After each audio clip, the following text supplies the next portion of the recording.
Good morning, friends and colleagues. This is a very exciting day for us. Hello, can you hear us? Yes, yes, madam. Okay. So shall I? I was making my introductory remarks. So yesterday we saw a very interesting day, right? We had 2 live cases brilliantly performed.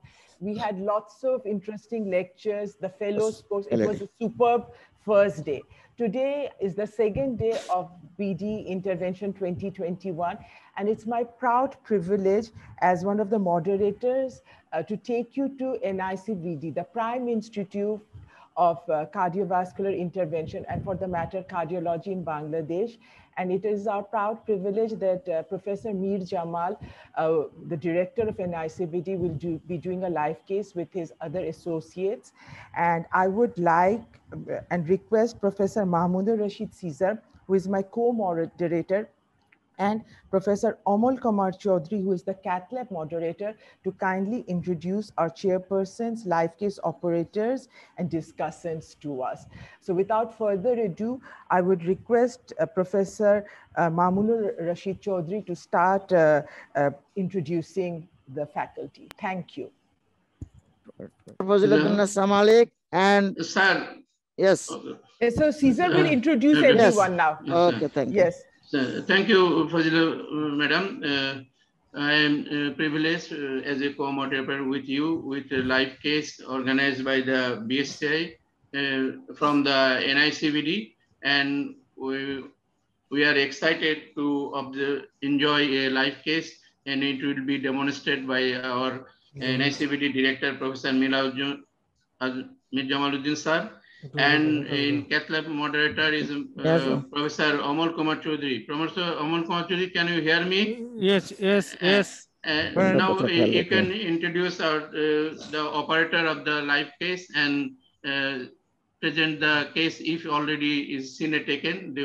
What is the case in front of our dignified faculties and discussion. Thank you, Professor Mamunur Rashid Caesar, Professor Ajam, Professor Fazilatunisa, madam. We are here in the NICVD. The galaxy of professor is here. Our chief operator is our director chair, and as well as Secretary General of BHCI, Professor Mir Jamaluddin, and assisting Professor Sabina Hashem, and behind there is 2 register. Sakib, Dr. Sakib, Dr. Joel, and Dr. Mizan, and our sister, Cath Lab sister, and Ajahid is there, and our chief technician is Liton, is Tariqul Islam Liton is there, and me as a Cath Lab moderator is doing help to our chief operator. Thank you. Just we are going to the first particular of the patient. We like to see the particular of the patient, then CSG finding. Now, I like to ask Mir Jamal sir, can you hear me, sir? Yes. Sir, can you say the little bit about the patient? Patient Caesar, our register, Sakib is seeing within few minutes the particulars of the patient. Okay. Assalamu alaikum and good morning from NICVD. This patient, 38 years old female, he has history of effort angina for last 3 months, diabetic, hypertensive, ECG is within normal limit, and his echocardiogram revealed good LV and RV systolic function. Ejection fraction was 66. This is her ECG, and echo reveals good LV function, and angiogram was done 1st June 2021 in our center, which revealed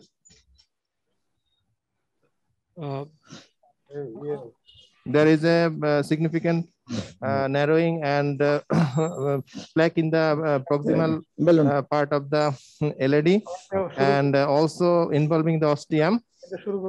Medina 011 lesion. Actually, this is the case of left hand bifurcation lesion having the LAD ostium to mid LAD, there is a significant lesion, and L6 ostium. And distal left band is also, carina is also involved. But the lady is, unfortunate lady is young, but she has got 2 cardiovascular risk factor, diabetes and hypertension. This Syntax score was 31.9. Syntax score is 31.9. So this is the summary about the case, and you have already seen it, the CAG finding. Now we are thank you, Amal. Now we have the many dignified chairpersons, and here Professor Nazir Ahmed is here. Hello, Professor. Professor Nazir Ahmed. Hello, Mamunur Rashid. Yeah. Hello, Mamunur Rashid. Fazlur sir. Assalamu alaikum. Sir. We are also here from 7 a.m. Okay, sir. Have a look at your valuable case presentation from NICBD.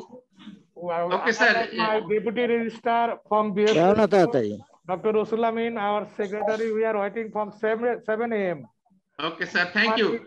Then, sir, you already see the cine angiogram. What is your decision regarding the which procedure can be done here? So, Cesar bhai, this is Dr. Nisar. Cesar bhai, significant. Yeah, Nisar. How is her renal function? Significant. Yeah. Significant. How is the renal function? Diabetic, hypertensive. Renal function, Dr. Nisar, renal function is normal, within normal limit. 0.09, 0.9. Vibration. Okay. Yeah, can I draw attention our moderators? Please, can you include or invite Dr. Ajay Swami and Dr. Pham Liang Ming? They're the international faculties, and they joined from Liang Ming joined from Singapore. And middle one is significant. From India. So I think you can invite them to participate. Ajam, here the Dr. A.J. Swami. Right. Dr. Liang Ming Pham. Yes. I am Dr. A.J. Swami. Are you with us? I can hear you fine, sir. I don't know if I am audible. My connection is not great, so I will send. Can you see the angiogram view? Okay. Dr. Cesar, Professor Cesar, I have a request. Is there any opinion about the strategy of intervention of PCI of these cases? What are the strategies? That's why I'm asking. Please, you show the angiographic view at first. Already have been shown, but now you like to say another time, sir. Okay, yeah. Dr. A.J. Swami, have you already seen the angiographic view? Left band bifurcation lesion involving the LAD, L6 and carina of the distal part of the left band. Amalda, can you show us a still picture in the other panel? Amal, please show the angiographic view. That's okay, 1 minute. Then faculty will give their opinion.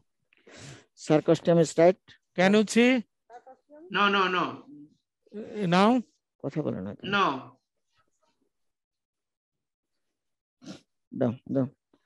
Down.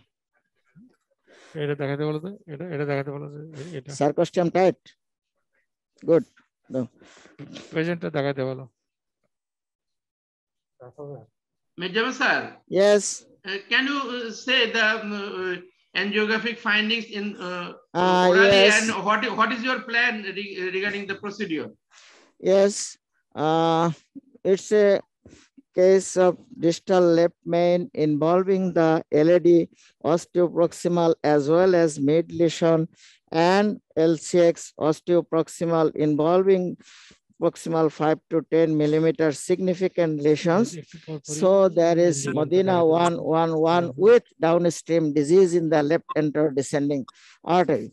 So I like to hear from the learned panels regarding the management. Sir, it will be very helpful if you show the angiographic view again previous view or now?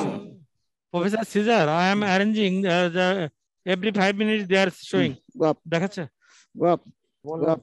Now you are saying. Professor Cesar. No. Still now we are not seeing the angiographic view. Is not clear. Dr. Amal. Sir. Please show the angiogram first because we cannot get any impression regarding the lesion. Sir, can you first view, show the first view. Show the first view of today. Yes, sir. No. First view show করেন. এখন না পুরাতনটাই দেখান আপাতত আগেরটাই দেখান এটা দেখাতে পারবেন এখন আরেকটা ওয়ার্ড দাও এটা এখন যেটা এটা দেখাক না আমার ফার্স্ট ভিউটা দেখাক তাহলে তো হয় এই যে এটা দেখাও না দেখতে সিজার ওয়ারিং করা এটা দেখতেছে নরমাল জানি না প্রথম ভিউটা ফার্স্ট ভিউ আজকে কোন এনজিওগ্রাফিক ভিউ নিছে না হ্যাঁ এই যে এটা okay thank you just fix it still yes you just fix it you got the fix another panel এখন আরেকটা ওয়ার্ড দাও caesar just now I'm asking Dr. A.J. Swami, can you hear us? I can hear you fine, sir. I wonder if you can hear me. You can see the angiographic view? Not really. I can see. Yeah. 1 minute. I'll just put it on full screen. Yes, again show the angiographic view. Yeah, I am seeing it here. This is an alveocaudal view. It looks like with diffusely diseased. Disease seems to begin from the distal left main actually. Yes. Is extending into the proximal LED and into the proximal circumflex. Yes. The non-dominant circumflex with a nice landing zone in the proximal circumflex. Yes. The landing zone in the LED is not so clear. Maybe if you see a cranial view. So the alveocaudal view was very nice actually. It showed us extension of disease. So obviously this lady has got a Medina 111, I feel. Bifurcation disease at the distal left main. It is true bifurcation, yeah, show me. Yes, it's a true bifurcation, although we could do a functional assessment of the proximal circumflex, but I feel it is a true bifurcation, and whatever strategy we adopt will require the circumflex to be flowing very well at the end. Okay, now Professor Mir Jamal sir. Yes. What is your plan? Check. You can share. We can share with us, sir. What is your plan? Maybe before we go to Mir Jamal, we can ask Dr. Liang Ming Pham whether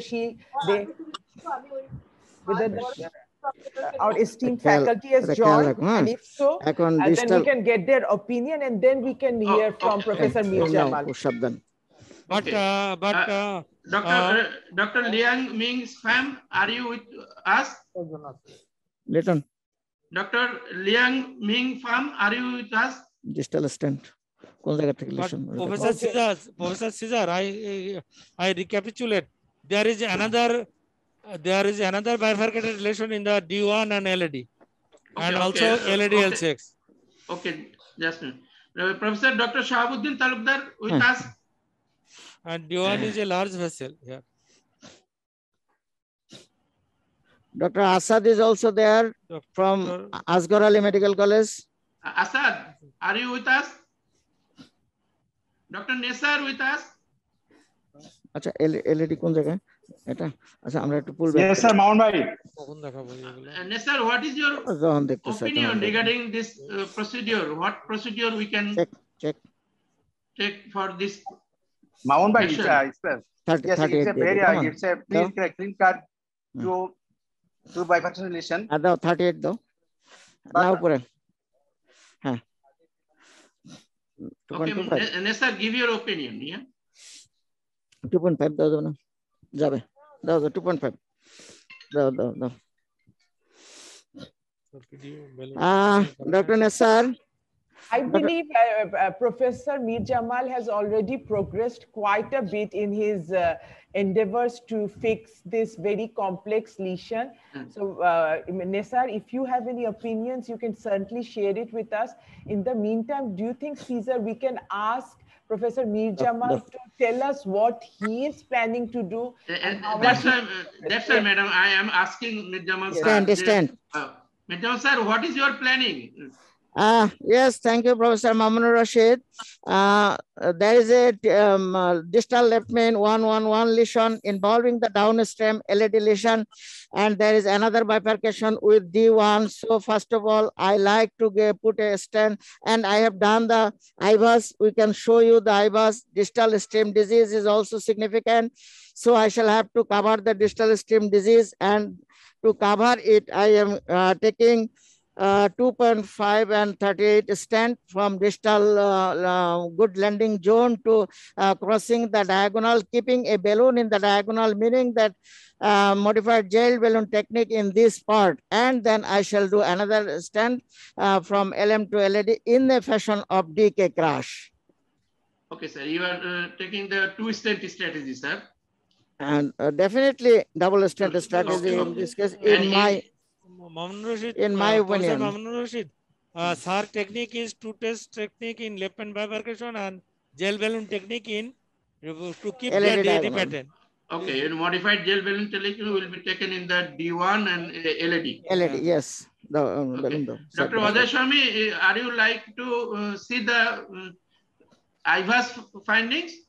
Show the IVUS. Yes, Mijjan sir, can you show the IVUS finding us? Yes, yes. Show the IVUS. I wonder if we have a run from the circumflex into the left main. Of yes. The IVUS also. Yes, yes. Done. Yes, done. So we will see. We can see both. Yes, done. Yeah. Show. দুইটাই দেখো. We have already done from diagonal.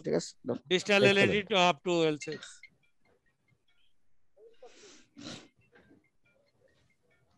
Down.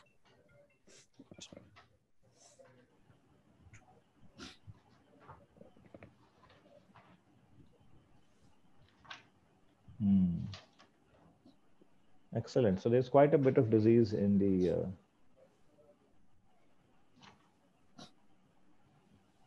entire extent of the vessel, and the normal segment is some way off actually. Oh, fine. Thank you. Okay. Distal landing zone. Take a cine. This is the modified gel balloon technique. Sir is very, I think, very. I think we can see what he's doing live. We can see the IVUS after, since we're already doing. Let's see what he's doing live, isn't it? Check. That may be a good idea. But gel balloon technique is a special technique, which is very much accustomed to our operator, Professor Mir Jamaluddin. So the suggestion was, let's not see the IVUS now. Can we see what? Let us see Professor the live. Jamal, live yes, views. please. Yeah. Distal, okay? No. So, Professor Mir Jamal, what is the size of the gel balloon? That the balloon that you have jailed? Yes. What is the size and what type of balloon is this? Yes, sir. It is a 212, no? 212, meaning that the side branch go up simultaneously at 12 atmosphere. Usually we keep the side branch balloon half the dia of the main branch, and simultaneously inflated. Initially we inflated up to 8. Nowadays we inflated up to 12. Deflate.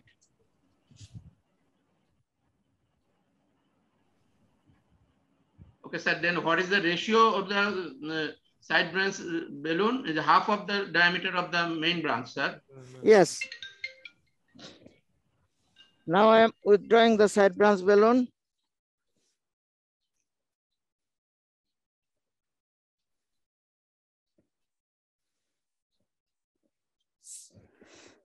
So downstream lesion of the LED is already covered with the keeping the shape the side branch moderate to large size D1 also say I think it will be same though we did not take a cine. Take a cine. So we see the ostium of the D1 how looks it's. Oh, good. Professor Ramal, what was the size of the stent, please? 2.5 38 onyx. Go up. Now it's pulling some and go a little high pressure. Back So, Professor Mir Jamal, you you are an expert in jail balloon technique, right? But my query is, do you have any issues about distorting the proximal part of your stent by jailing a balloon at that side? Do you have any issues very rightly addressed, madam, and that is why I have further inflated the stent balloon to relieve that distortion. It is told that the main vessel stand balloon should keep there as it is, pulling back the side branch balloon, and after removing the side branch balloon, go up to the a bit higher pressure to prevent this distortion as well as well attachment with the wall, which I have done now. And when do you propose to remove the wire from your diagonal? So your wire is actually jailed, right? Yes. Before going up a higher pressure, I usually pull back the wire and push, meaning that it is free. And then I go over pressure.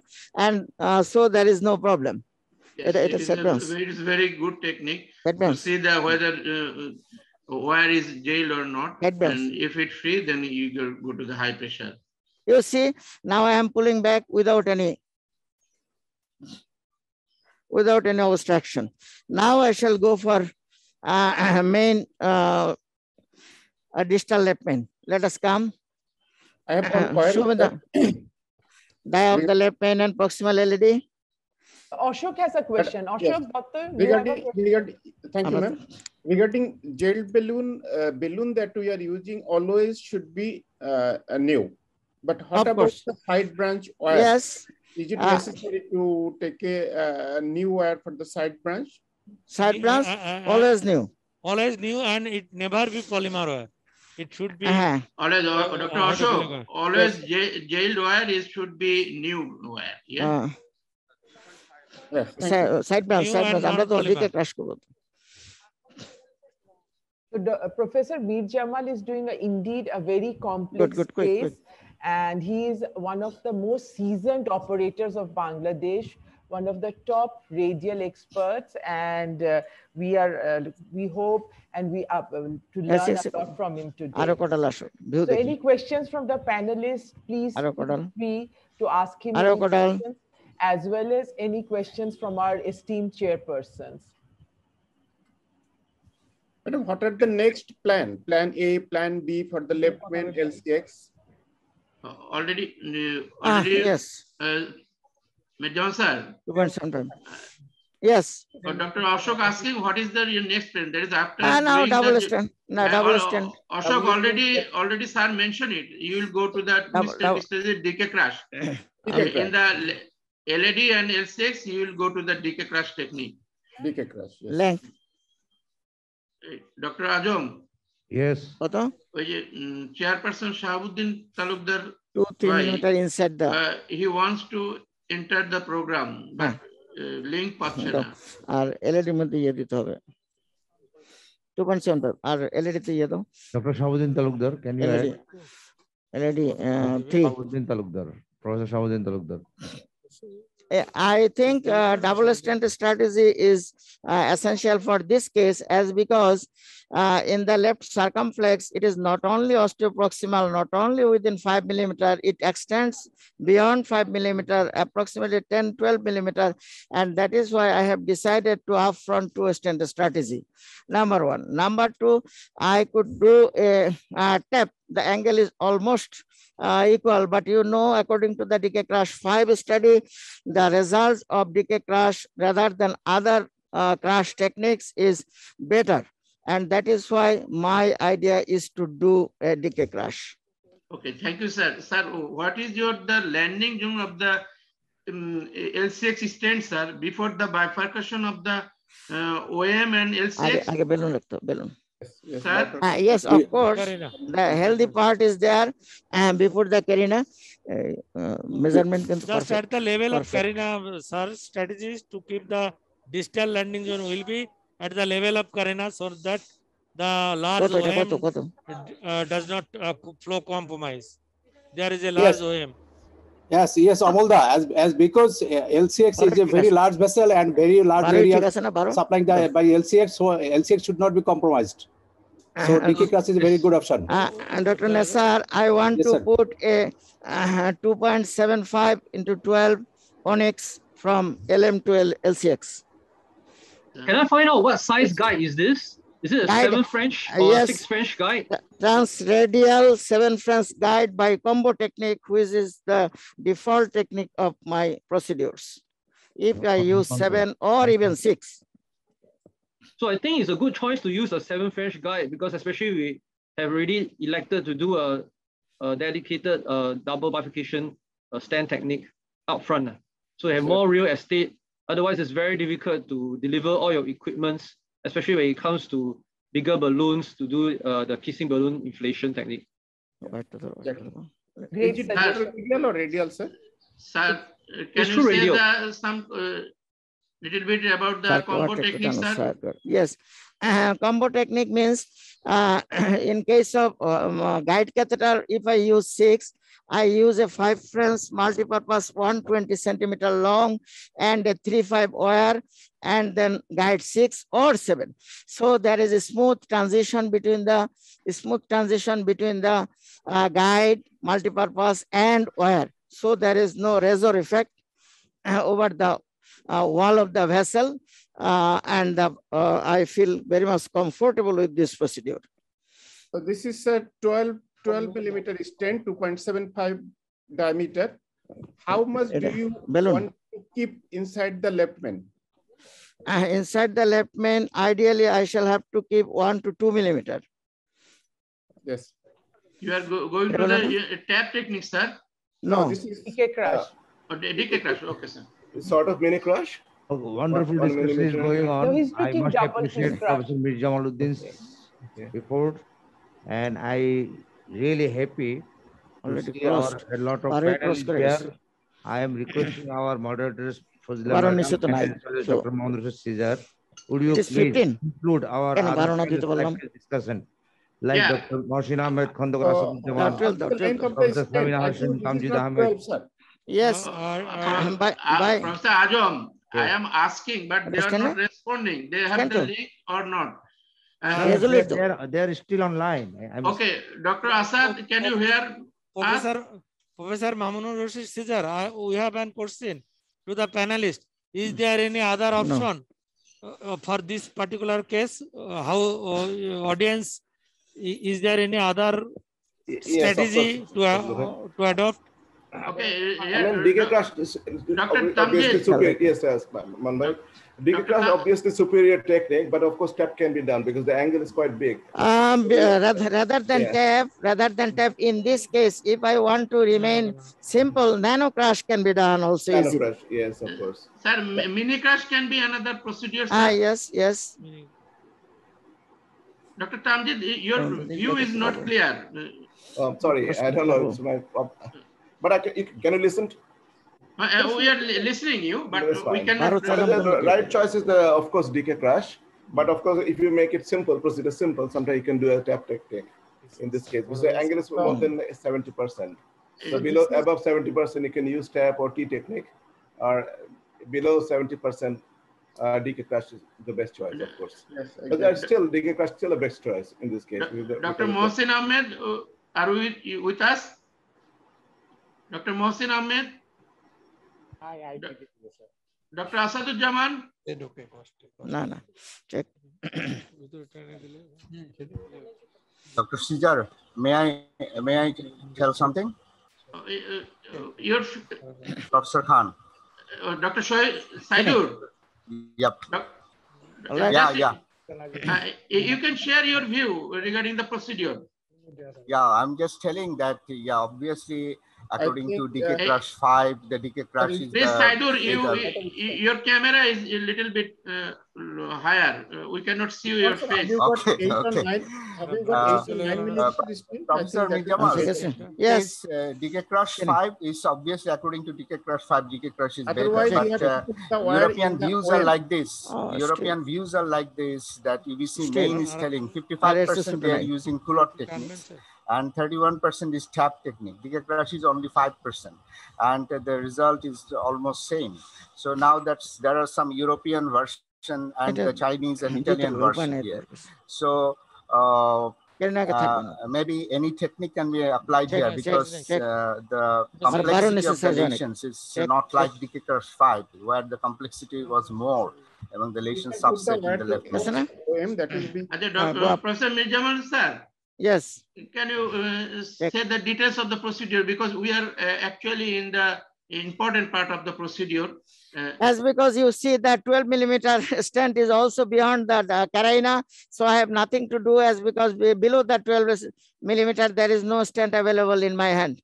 Okay. Then you go you go to the L6, sir. Yes. Your wire is in L6. Your wire is in L6. RFR ones. RFR pullback. Okay, most important thing is that Dr. Khan rightly said it is European study shows there the 31% tab and 45% like cooler, but we shouldn't depend on only Decay crush 5 trial. If you look for more further, you also check for definition 2 trial also, so that you give the insight to take your decision. But this particular decision is not made on the basis of your preoccupied decision. You based on your complexity of the anatomy. Yeah, that's I'm telling that all the time. Left main means Decay crush, that should not be. First, another thing is very important. That is the procedure. The technique you are following. That is important. At the same time, how perfectly you are doing the technique. How perfectly you are completed. That is also important. Yes, absolutely right. It's a operator's choice also regarding the lesion, and operator feels comfortable and which is his expert, that will be also in concern. But those who are doing all the techniques, like madam is initially she was fond of pull-out and mini crush. Now she is very much fascinated for Decay crush.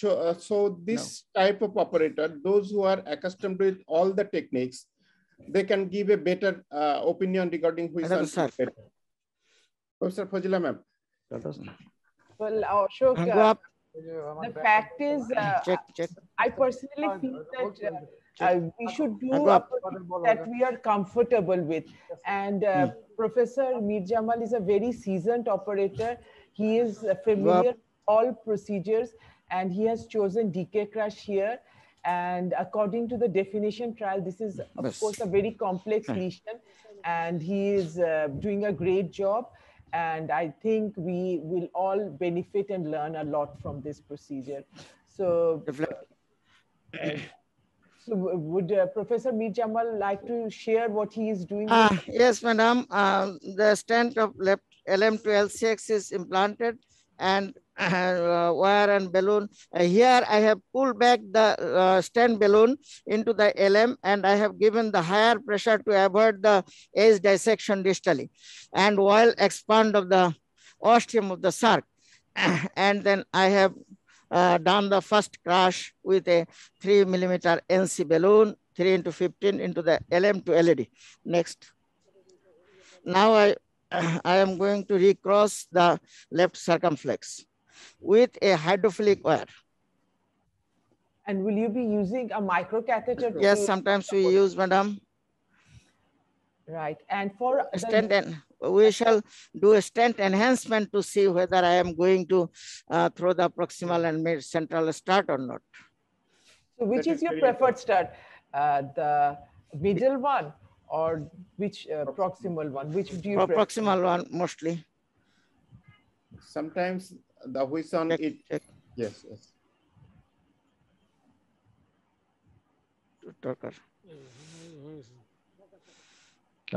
You are keeping the side branch stent 1 to 2 millimeter in the left main. So how do you make sure you are crossing the first stent or proximal stent? You see how I am sure.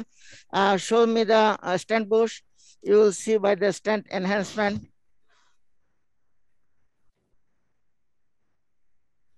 Stent enhancement without balloon, is it possible here? No, it's not possible. And by zoom, you can also by zooming. Yeah, by zooming, sometimes start may be more visible. Check. And one thing I can recommend in my practice, when we deployed the side branch stand, just pull back a little in the left main, then go for higher pressure. That I have done. Right. Professor Azam, that I have done. That was done perfectly. And now request balloon. And now I want to show after taking balloon whether I have entered through the distal start or proximal start. Give me the balloon. What size balloon you are taking? 1. Yes. Usually 2.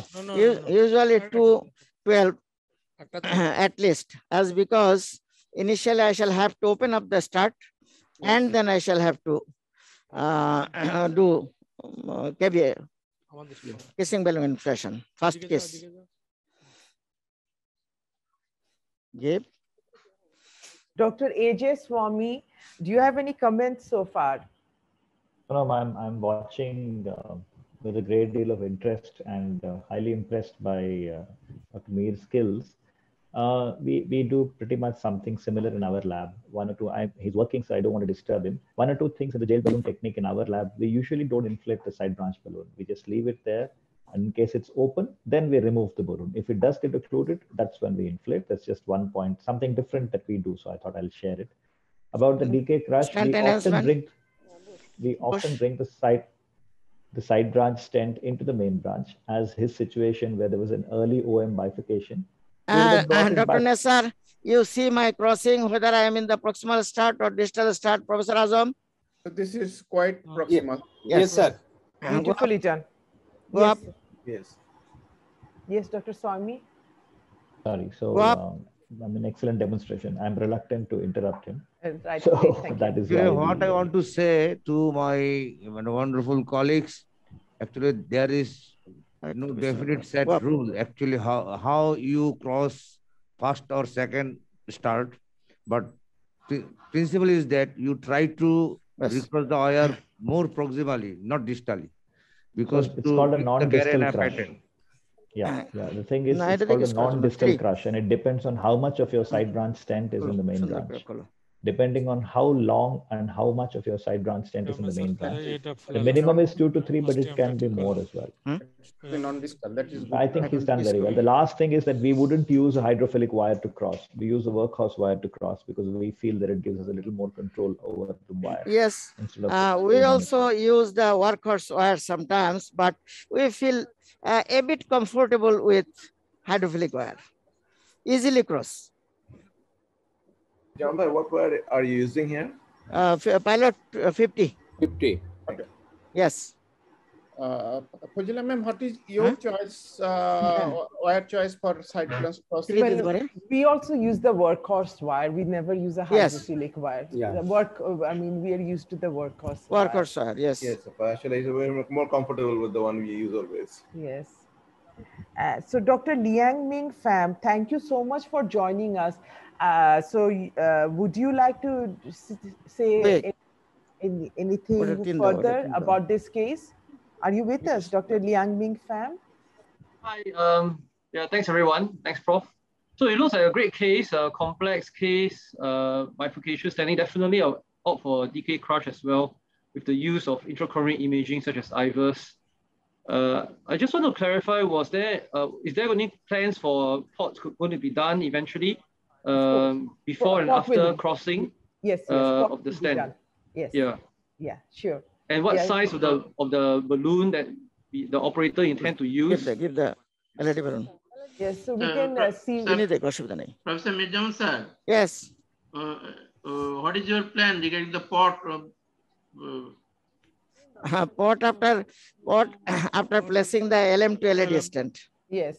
LM2 placement of the LM2 LED stand, deployment of the LM2 LED stand, then I shall do port and then I shall recross. What size of the balloon would you want to use? This balloon for port, and not at the moment port. Port is after deploying the stand from LM to LED. Then I shall use a 4x8 preferably, and after we shall also see the IVUS What is we can use IVUS to guide our size as well. LED balloon, 3. So now he's in the process of doing his first case. Yes. And after that, he will take his stent from left main to LED. And after that, he will decide about the size of the balloon for pot. Yes. Imaging. That is your plan. Yes, madam. Madam, is there a role of imaging at this stage to get a good idea regarding left main size and stent size? I think Professor Mir Jamal has already evaluated the size of left main with the pre-procedure IVUS. He did a very thorough job of pre-procedure IVUS, and with that he assessed his sizes. And after that, he decided on his strategy, sizing of stents, and he's doing his procedure according to his pre-procedure IVUS assessment. Yes. First kissing. What was the diameter of the kissing balloon? 313 in the LCX and 3.5 and 15 is in the LED. Yes. Within a stand distally. So, Professor Mir Jamal, do you prefer a sequential kiss or do you do a simultaneous kiss? Sequential, yes, madam. It is preferable to do sequential. Yes, it is usually preferential for sequential. Yes, I find it also because, you know, if you want to do justice to the osteo of the LCX, it is always good to do a sequential kiss. And sometimes it is told that a two-step kiss, meaning that to avoid the distal dissection, first kiss remaining within, just within the stand, and second kiss pulling back with the LM2 LED balloon, and step kiss, two-step kiss. Okay. So go up. So is there any way to do the initially sequential kiss, then simultaneous? Go up. Deflate. LED deflate. The balloon slipped, I think. Yes. Yeah. So there is definitely LED ostium that is very hard. Side branch. No, go up, both go up. Okay, now it's settled. Okay. Deflate. I think, sir, LED ostium should be vigorously pre-dilated. Otherwise, stent post-dilatation will be difficult. Sir, it is sir. Where? Do you consider using any form of scoring balloon in this case for the LED? That's the LED. Yes. Okay. Scoring or cutting balloon. Or a cutting balloon, yeah. Here, I think there was not too much of fibrotic or calcified lesion, so he chose to use a cutting balloon. I don't think Professor Jamal has any plans of using, didn't use any cutting balloon. Yes, madam. In IVUS, the picture is not so calcification or not so fibrous, and that is why I did not decide for the. So, Professor Mir, what pressure would you go up to in the osteo LED in your first case? When you do a first case prior to stenting, what pressure? Length. No, pressure. Mir Jamal, what pressure did you go for your case? The pressure you're doing. Yes, when a kiss we have done, both the balloon inflated up to 12 atmosphere. 12 atmosphere. If we go sequential kiss, then there we give up to 18 atmosphere. Here is a, madam, here is a question, whether we put a stent from ostium, left hand ostium, or because ostium is healthy, left hand ostium is healthy. So whether we keep the stent left hand ostium to overlap the second stent, or keep the ostium free for further. Actually, I think Mir Jamal did an IVUS. I don't recall what the results of IVUS. Proximal part, madam, is all right. Proximal part. So the ostia is healthy. No. Mid up to mid left hand, there is no plaque. No, I think your ostium should not, no need to cover. If it's healthy, then there's no need to. And madam, left main is 3.6 by IVUS, and so I have taken a 3.522 length onyx stent. And you're going to overlap with the LED stent, but you plan not to cover the ostia. Yes, that is your plan. So that is the plan of Professor Mir Jamal, not to cover the ostia. As you have seen by IVUS that the ostia is healthy. There is no significant disease there. So we will not be covering the ostia. However, he will be putting the stent back to back with the previously deployed. Dr. Ajay Swami, have you any comment regarding the covered the ostium of the left main? Or so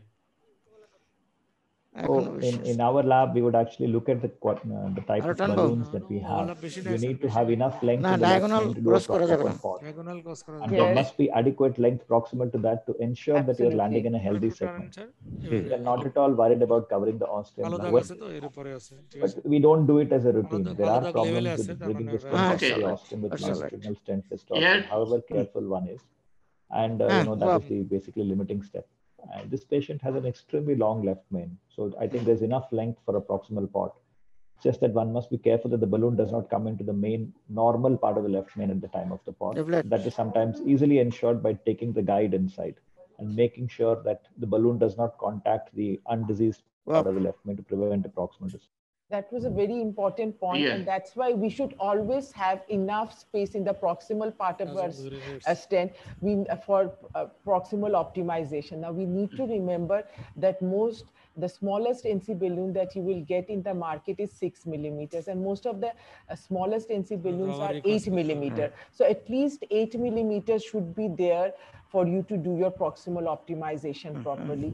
As Dr. Swami has very importantly pointed out, that we cannot afford to have our pot balloon in the uncovered left main. That will cause dissection and problems. Thank you, Dr. Madam, it will be very difficult in case of if the left main is short, a little bit short, then it will be difficult. No, it won't be difficult. Then you cover the ostia and you let your balloon hang in the aorta. So it won't be a problem. Yes. Actually, the length of the LED stent should be sufficient size for pot. Yes. এখন pot করব 3.8 4.8 3.58 or 4.8 after pot then where. But actually, I mean, here maybe covering the ostia would have made you look the whole of procedure look nicer. The ostia looks slightly tapered, right? I mean, meaning that 3.5 stent going up to 18 atmosphere, it has become approximately 3.67, and LM dia is also 3.6, and that is why it looks a bit narrower. Ostium is able to give some nitro there. Yes, we shall give nitro. Thank you. Nitro will clear the nitro will clear the proximal tapering, maybe. So, Professor Mir Jamal, why didn't you cover the ostia? Because you in the IVUS showed that there was no significant disease. That's right, madam. For the subsequent procedure, it is a bit difficult, and so if I become able to avoid ostium, preferably I avoid ostium. But madam, I like to attention your comment. There was two school of thought. When left main touch, it touch from ostium. One school. No, and another school. There is little older, but newer we can if there is healthy by imaging, we can escape the ostium and up to middle part. Sir, madam, what is your opinion? When we touch the left main, it touch from ostium. Well, all right. You don't have to cover the ostia routinely every time.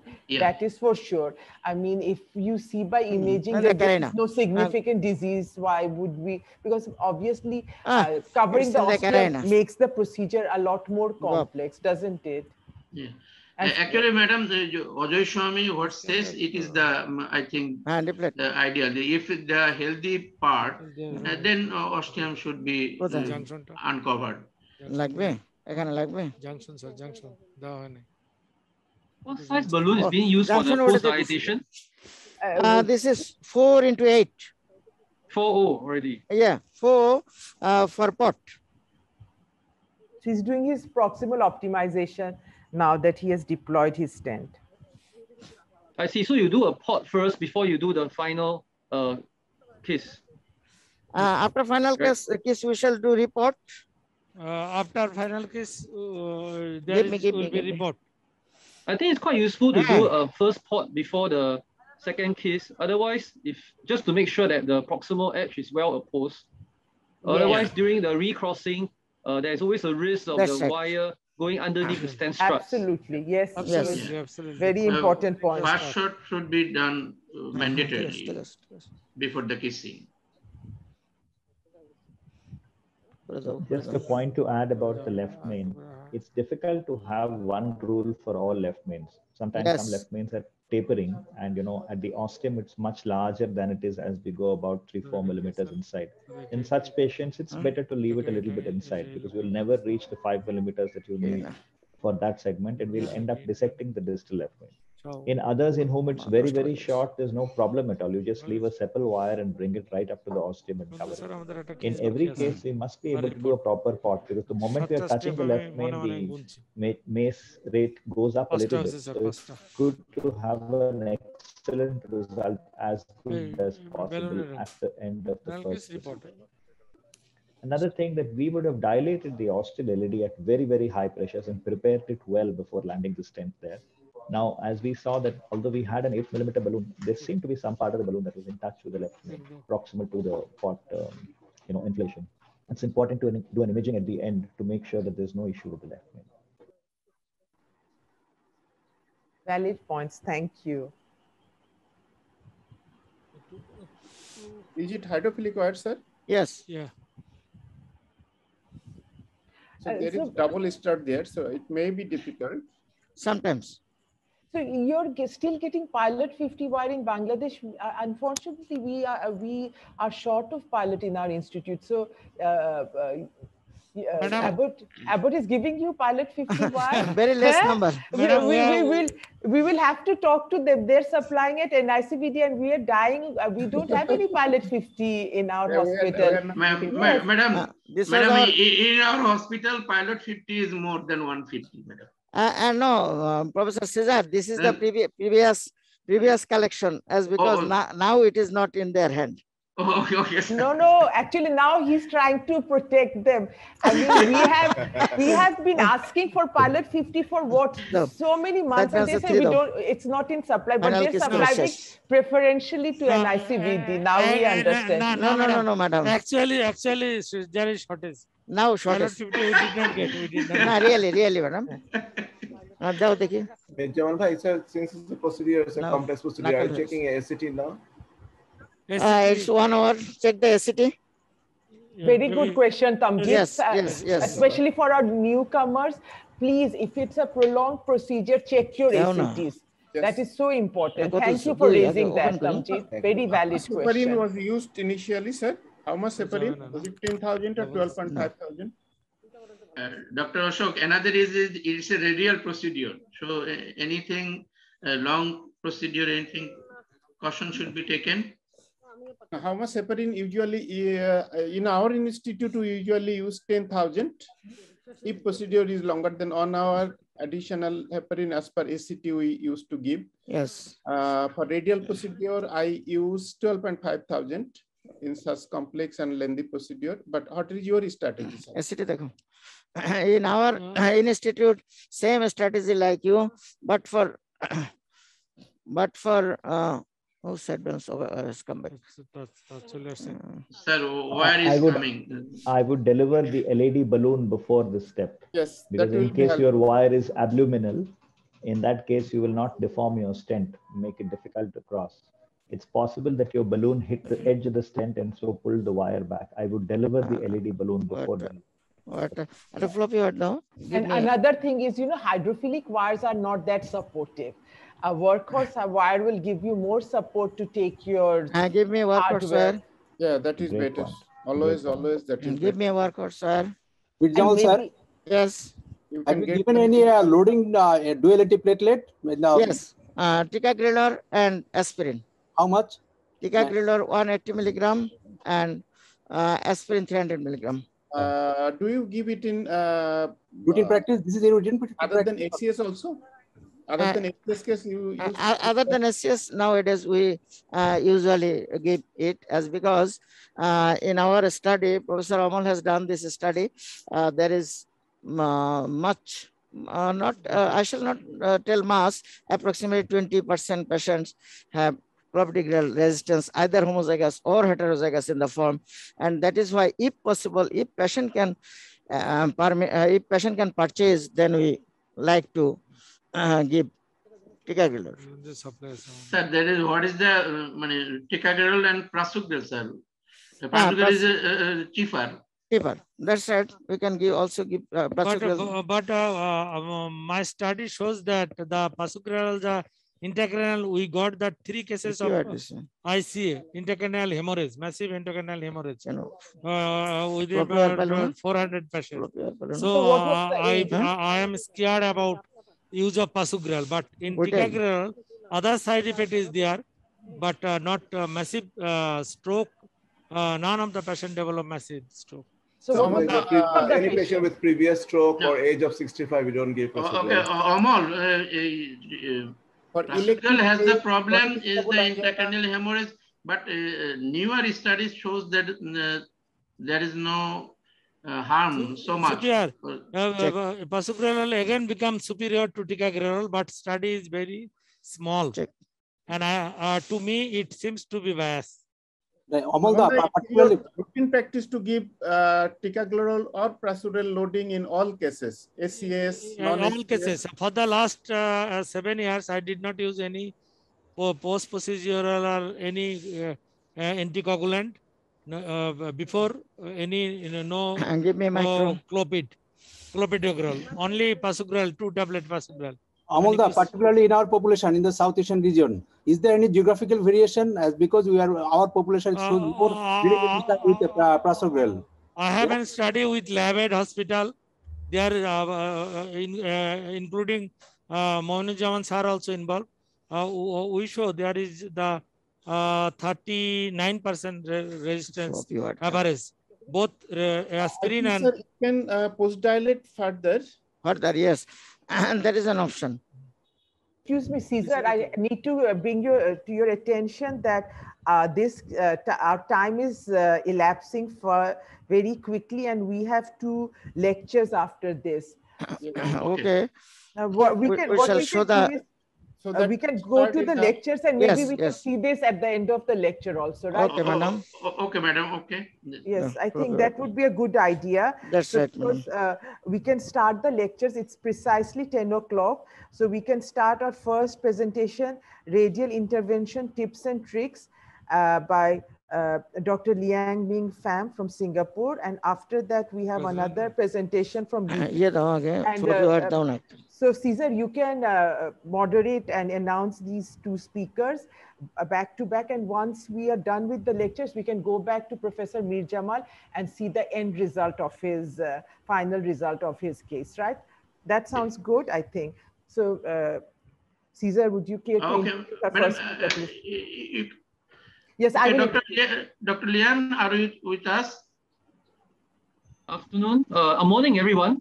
Yes. Okay, good morning. Can I share my screen? Absolutely. Absolutely, yes, absolutely. Yes, please.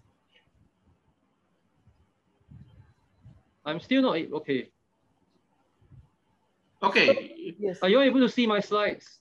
Yeah. Radial intervention tips and tricks. We can see it. Yes. Okay. So good morning, everyone, and thanks, Chairperson, for the kind invite and introduction. Transradial catheterization and PCI have advantages in terms of better patient safety and comfort and a reduced rate of vascular complications compared to femoral access. Now, there are pitfalls with this radio technique, however, such as difficulty in gaining access and getting adequate guide support in the context of, for example, a tortuous vascular anatomy. However, with increasing cooperator experience, knowledge of several tips and tricks, these problems and complications can be minimized. So the next few minutes or so, we're going to discuss some tips and tricks that can be used to help both beginners and experienced operators alike to improve the learning process of transradial intervention and minimize complications. So first, the evidence. Meta-trials have indicated that transradial catheterization is preferred by patients over femoral access because it's generally more comfortable, it lets them ambulate more quickly. More importantly, it also improves clinical outcomes by reducing bleeding and vascular access complications. Now, this diagram shown here is from a meta-analysis published in 2016 involving 24 RCTs and over 22,000 patients. The diagram shows that radial access is associated with better clinical outcomes in terms of all-cause death, MACE, major bleeding, and vascular complications compared to femoral access. And the guidelines, according to the European guidelines in 2018, also recommend radial access as a standard approach unless there are overriding procedural considerations. Now, the radial artery descends along the lateral side of the forearm above the radius towards the wrist, where it's palpable between the tendon of the flexor carpi radialis medially and the anterior border of the radius, where the conventional transradial access site is. Now, the practical implication of this is that wire and equipment have to transverse the radial and brachial artery into the brachiocephalic artery, encountering potential curves or twists along the way. At the wrist, the radial artery gives rise to the superficial palmar arch, anastomosing with the end of the ulnar artery at the hand to form the palmar arches. Now, the radial artery also lies in the superficial area here, making securing of hemostasis easier compared to that of femoral access. Now, generally, patient selection is critical in early success in learning transradial intervention. Early operators should start with stable patients who are relatively younger, middle-aged, larger-sized males with easily palpable radial arteries would be ideal candidates. On the other hand, elderly patients, especially those with a long history of hypertension, which may have tortuous arteries, particularly at the subclavian artery level, making entrance into the ascending aorta problematic. Small teen elderly patients in general would have smaller radial vessels, making initial access more challenging as well. It is also prudent to perform initial procedures on more straightforward anatomic situations, avoid complex lesions such as chronic total occlusions or complex bifurcations, or cases in which guide support is more difficult to obtain. Now, being proficient in vascular access is very important, especially since the radial artery is much smaller than the femoral artery. To ensure a higher success rate of first puncture, it is important to be familiar with the access technique. Check for the radial pulse carefully, identify the point of maximum pulsation. Ideal site is 1 to 2 cm proximal to the radial started process. It is also good to position the forearm flat, fully extend the wrist to avoid kinking of the vessel. Also important to ensure adequate local anesthesia is given, otherwise the patient may fidget due to the pain. Arterial spasm may develop, making obtaining access even more difficult. The radial artery should be punctured at about 30 to 40 degrees to the horizontal to prevent the sheath from being introduced into a more distal location where the artery is smaller. Now, there are two options to achieve radial artery access as shown on the right-hand diagram, being the top figure, anterior wall puncture only, or the posterior wall puncture. Some people actually call it the true and true method. Now, in the anterior wall puncture, the needle needs to be directed more coaxially to the vessel. The success rate tends to be lower, and only the front wall is punctured, and less pulsatile flow may flow out. Now, in the below diagram, which is the true and true method, which is generally what I prefer as well, both the front wall and the posterior wall is punctured, and as the needle is withdrawn back to the artery again, a more prominent pulsatile flow can be seen coming out from the heart. Now, if the first puncture fails, there's no need to completely remove the needle as well. Operator can keep the needle inside too, and then feel for the radial pulse, followed by reassessing the direction for reinsertion. Now, if the current position of the needle is too far away, then we may have to remove the needle altogether and try somewhere more suitable. Take note that sometimes the increased pressure of the left finger on the radial artery while checking for the pulse may actually obstruct the flow itself. In such a situation, relieve the pressure slowly to reinstate the blood flow again and try to repeat the puncture at a suitable site. Now, more recently, a more distal transradial access has also been proposed for even greater comfort. There are two possible sites where the radial pulse can be felt at the dorsal of the hand. One is what we call the anatomical snuff box, which is a triangular depression space on the radial dorsal aspects of the hand, showing up when the thumb is extended.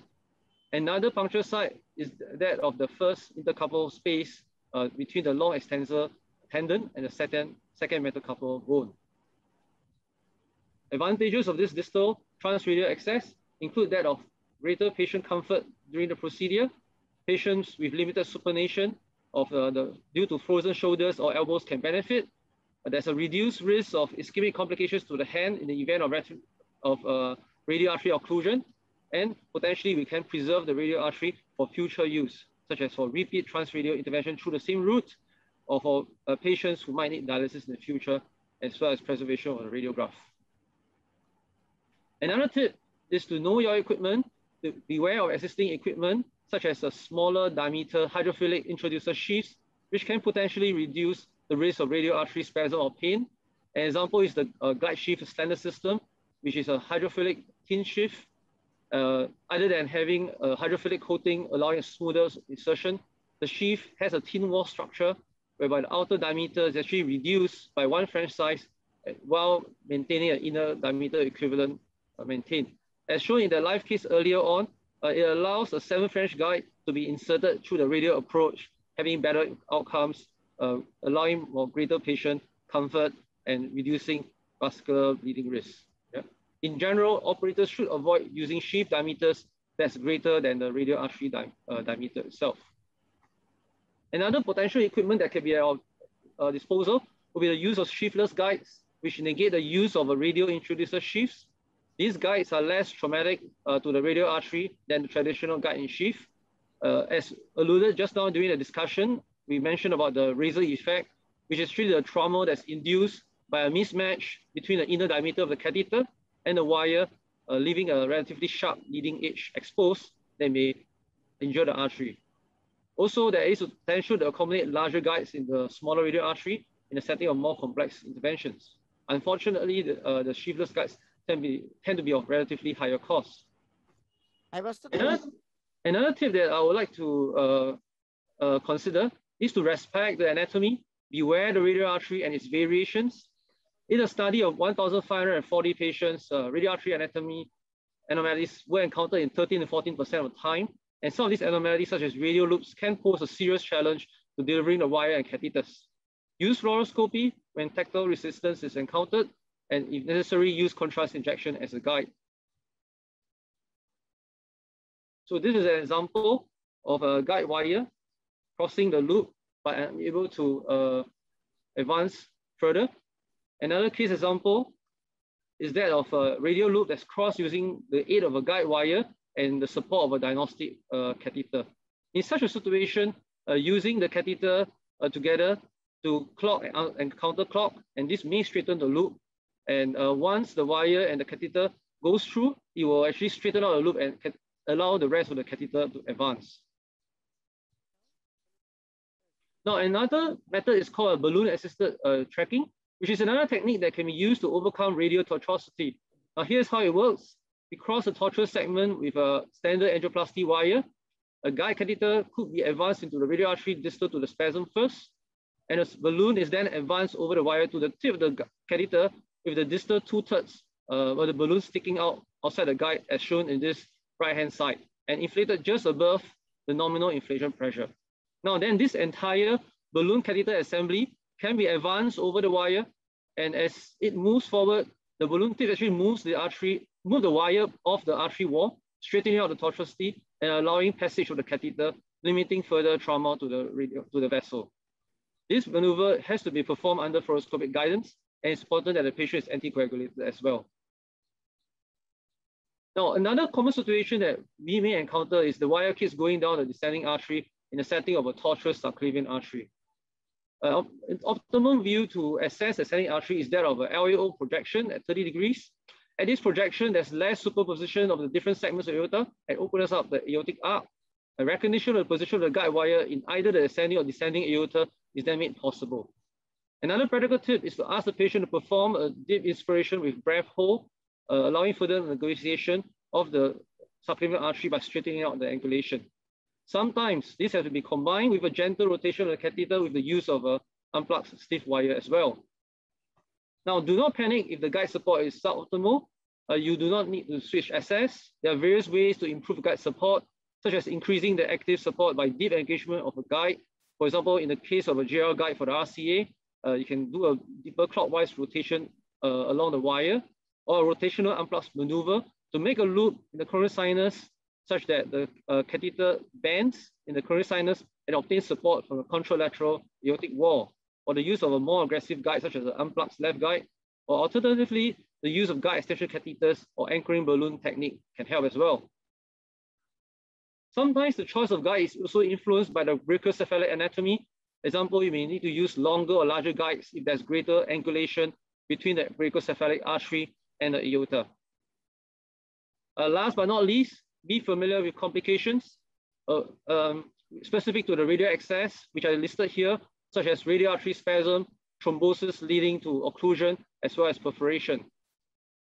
So not uncommonly, operators may come across radial artery spasm, which limits access and delivery of equipment. Risk factors will include that related to the patient itself, younger females, smokers, the use of a larger sheath size to artery diameter, the use of more catheter exchanges, or if the patient is anxious. So sedation is also useful. Management would be the use of generous use of intra-arterial vasodilators such as nitrates, verapamil, and the use of smaller hydrophilic catheters. So in this diagram here, you can see you have a pseudo lesion before procedure and a much improved stricture of a pseudo stricture after the administration of intra-arterial GTN.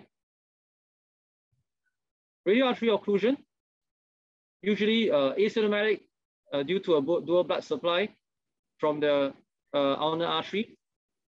And however, hand ischemia may still happen. Risk factors will include the use of a larger sheath to arterial diameter, a longer procedural time, or longer compression time. Most cases can be treated conservatively, although in severe cases, open thrombectomy may be required to achieve recolonization, and sometimes possibly a short duration of a low molecular weight heparin may be an option. Radial artery perforation is rare, but a failure to recognize can lead to a serious complications such as compartment syndrome, which requires urgent surgery. Immediate measures would be to perform a BP cuff inflation over the perforation site. Most times we recommend at least a 15 to 20 millimeters mercury above the systolic pressure for up to 10 to 15 minutes for 2 to 3 cycles. Instead of stopping the procedure, you can actually potentially cross the affected segment using a standard wire, advance the catheter through the perforated segment. This actually allows the arterial spasm to be relieved over the inserted sheath. The catheter itself actually works as an internal hemostatic device, and the perforation can actually be sealed after a while you complete the procedure. But always remember to check the vessel on the way out. Alternative options would be to use a prolonged balloon inflation to seal off the perforation, and the worst case scenario, covered stent. So this is an angio clip showing an example of a perforation seen here in the lab. And after cycling of a BP cuff inflation, you can see that the perforation and the extravasation has much improved, and the procedure actually was continued. And after the procedure is done, we actually did an angiography to check, to make sure that the site and the perforation has healed. Another method is to use the balloon tamponade, as shown here in this right-hand diagram, to seal off the perforation. So in conclusion, PCI done via the transradial approach is now the default mode of access for most operators. Understanding of tips and tricks can potentially shorten the learning curve, increase procedural success, and reduce complications. And I'll just summarize some of the tips and tricks here. 1, patient selection is key. 2, know the anatomy well and be familiar with your access technique. Know your equipment well. Potentially you have hydrostatic sheaths, sheathless guide at your disposal. Do not panic when the guide support is suboptimal. You can use various maneuvers, stiffer guides, or use of guide extension catheters or anchoring balloons. Last but not least, be familiar with possible complications and know how to manage them. Thank you very much. I should stop sharing. Thank you. Sir, একবারে মিলে গেছে তো sir. হলদি জায়গা। So thank you. Fazle ভাই বললো না একটু যে So now মাঝখানে একটু চা লাগছে। হ্যাঁ madam. So Dr. Mir Jamal, do you Yes. want to conclude your case before we ask? Yeah, madam. Yeah. Yes. Show তাহলে আমরা সার্কেল আইবাসটা শুধু বাদ। So we have recrossed and dilated the ostium of the sarc stent, and then we have done the final kiss, and after that report. show the NGO. Last kiss dekho. Here I have done a step kiss. As because sarcostium I shall have to open up, flared up, and that is why I have done a step kiss.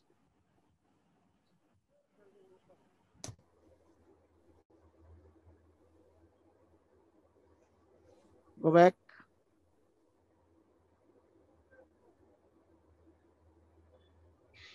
Go forward. This is the final kiss. Step kiss করছিলাম যেটা শুধুমাত্র LCX.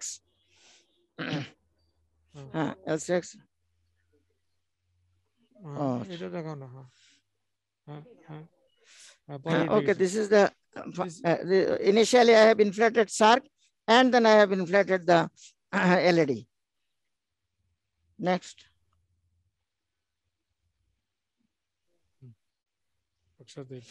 Okay, next. This is the distal LED view. This is the report. Last step, seventh step. This is the seventh step.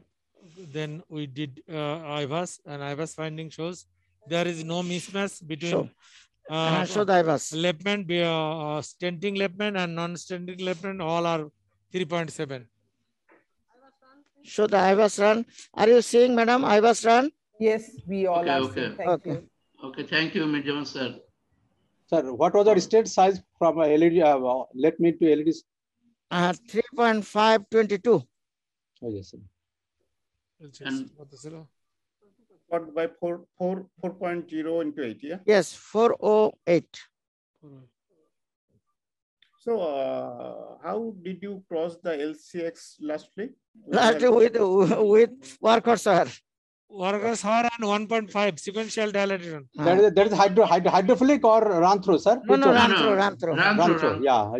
Then, madam already told. Yes, yes. Practice. And that is why I have changed. Yes, the hydrophilic wire is coming out during the procedure. Yeah. Thank you. Madam, I want to have a comment. Yes, please. Yes, please, Diman. Madam, I want to appreciate one comment of Mr. Jamal sir regarding the stand placement of left main to LED. Because Mr. Jamal sir has commented that আমি diagonal ধরতে চাই না, আমি diagonal উপরে রাখতে চাই. It is the great comment, because if the diagonal is if sir is placed the crosses the diagonal it for the juniors, then diagonal might be pinched or plug may be shifted to the diagonal. So diagonal, there is a big diagonal and single diagonal is there. So it was a great comment by Mr. Jamal sir. This should be kept in mind during the stand placement always. Thank you, Dr. Diman. But in this case, I have to withdraw that sentence because I have to cover the diagonal, and for that reason, I have done jail technique. And my side branch is well protected and preserved. There is steamy flow. There is no significant pinching or no plug shift. Keeping the balloon in the side branch is our idea to make it patent by preventing the plug shift. Professor Mamunur Rashid, now we are always we are trying to check the LCX. Yes, I'm by IVAS. Sir, at first you see the cine view of the LCX flow. And that is it. We have shown. You see now you see the IVAS. Okay, so, Cesar, do we have our second speaker with us as well? Because we've got another speaker and we are running like 15 minutes late of schedule. So this has been such a fascinating case. Cesar. Okay, Dr. Nikhil Panchali, are you with us? Dr. Nikhil from UK. Yeah, Dr. Nikhil Panchali. Nikhil Panchali is a man from Bombay, but practicing in UK. Is he with us? Dr. Nikhil Panchali, are you from UK? Are you with us? Professor Mamunur Rashid, are you interested to see the final? This is the removing the wire. Yes. So, please. देखो. Mamunur Rashid, are you seeing? Yes. Yeah. This is the Good. Very good. And epicranial to see the epicranial previously we have taken.